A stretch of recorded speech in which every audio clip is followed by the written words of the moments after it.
Now, the famine gets worse to the point where even though they had stored up 7 years of plenty, those stores are starting to run dry at the individual level. So you'll notice in chapter 47 how Joseph keeps asking for increasingly more sacrifices from the people in order to get the grain they need to make bread and to survive this famine.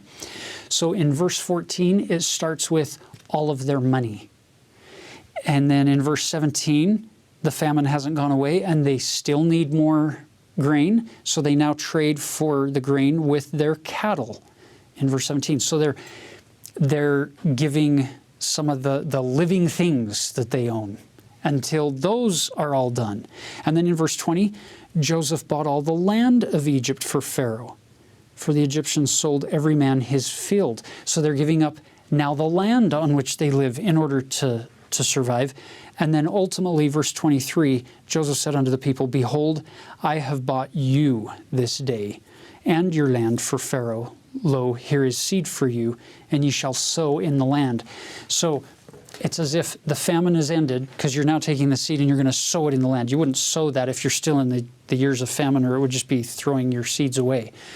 So his ultimate sacrifice that he asks them to give is of themselves. Isn't that interesting to note that he begins with asking them for their money, and then their cattle, the living things that they possess, and then their land, and then finally themselves.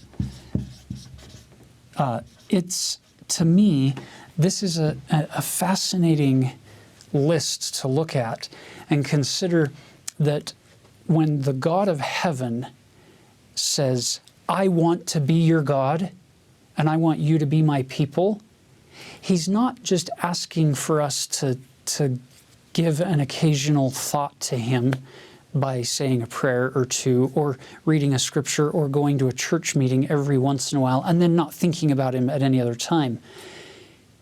The God of the universe is actually asking for us to give him everything that we have, to put it all on the altar.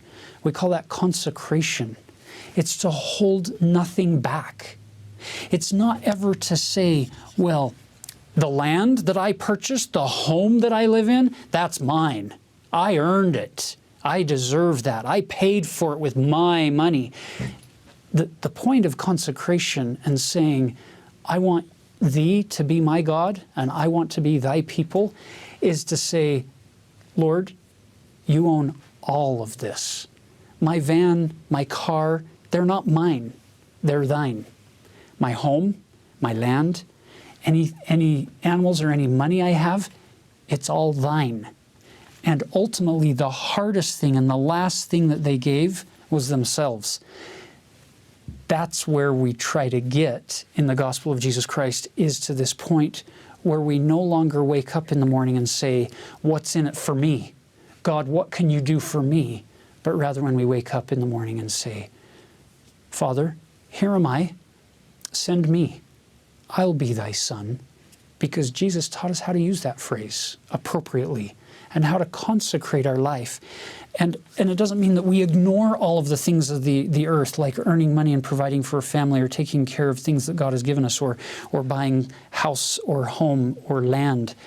It's that those things become a means to an end rather than an end in and of themselves, which is how the world sees them in which we live.